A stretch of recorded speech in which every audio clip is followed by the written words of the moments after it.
Bonjour et bienvenue. Aujourd'hui, on va aborder un thème qui intrigue beaucoup, la médiumnité. Ce concept un peu flottant entre le visible, l'invisible.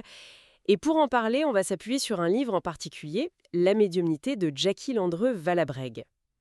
L'idée, c'est pas seulement de parler des contacts avec les défunts, mais d'aller voir une définition beaucoup plus large qu'elle propose. L'objectif, c'est de décortiquer un peu comment cette source voit la médiumnité, comme une sorte de pont, un pont vibratoire entre différentes réalités. Ça impliquerait notre corps, notre psychisme et même la technologie, curieusement. On va essayer de voir comment l'intuition, la télépathie, tout ça pourrait s'y relier selon ce livre. Alors plongeons un peu là-dedans. D'après cet ouvrage, la médiumnité, c'est avant tout être un intermédiaire. Mhm. Pas juste entre vivants et morts, mais plus fondamentalement, entre le matériel et l'immatériel. Un peu comme des ondes radio, quoi. Des vibrations qui nous connectent. Oui, c'est exactement ça.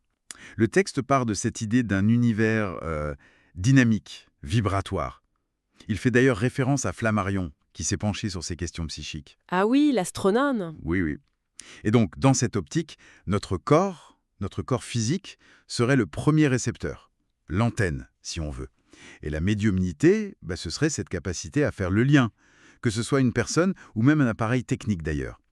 Il y a cette idée d'interpénétration constante, du visible et de l'invisible. Et un truc qui m'a frappé, c'est quand le livre dit qu'on aurait tous en fait des capacités médiumniques. Oui, l'attente. Voilà, l'attente à des degrés différents.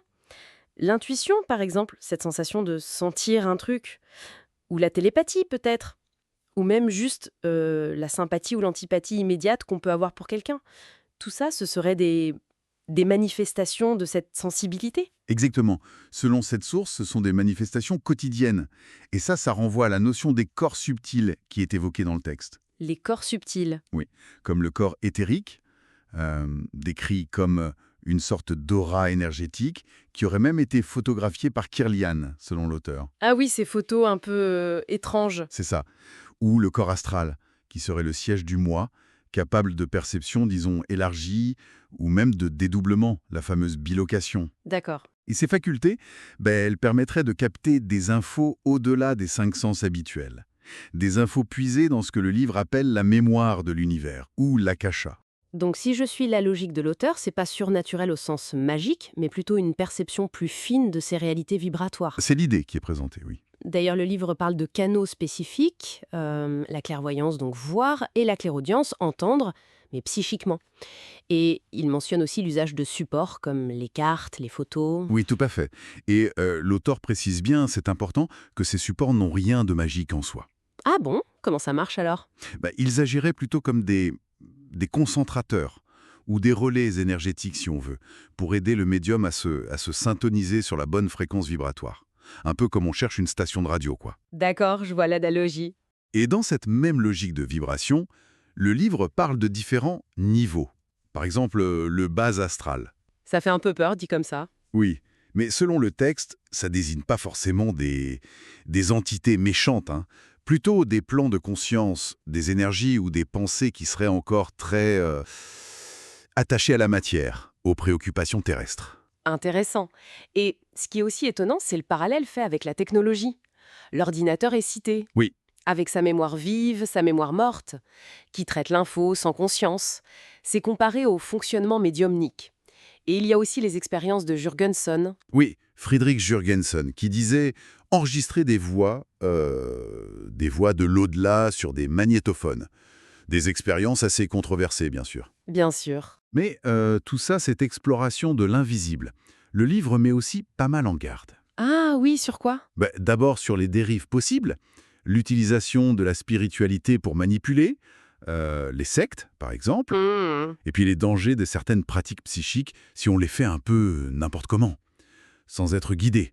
La bilocation forcée ou réveiller la Kundalini, cette énergie puissante sans préparation. La Kundalini, oui. Et il y a aussi cette notion de choc en retour, une sorte de loi d'équilibre, où le négatif qu'on émet, il finirait par nous revenir. Un effet boomerang en quelque sorte. Voilà, c'est ça. Du coup, l'importance d'être équilibré physique, mental, spirituel est vraiment soulignée. Donc si on essaye de résumer un peu ce que dit ce livre, la médiumnité serait vue comme un phénomène vibratoire assez fondamentale, un pont entre nous et un univers invisible, plus vaste, C'est ça? une capacité qu'on aurait tous potentiellement, qu'on voit parfois dans l'intuition, mais qui demande, si on veut l'explorer, pas mal de discernement et d'équilibre. Exactement. Et découvrir cette perspective, même si elle est propre à cette source, je trouve que ça peut quand même offrir un éclairage euh, nouveau sur nos expériences, nos intuitions, nos relations. Ça questionne un peu notre vision de la conscience, de la réalité. Oui, ça ouvre des portes. Ça invite à regarder au-delà de notre perception habituelle, disons. Et pour finir, il y a une idée dans ce livre qui m'a laissée pensive.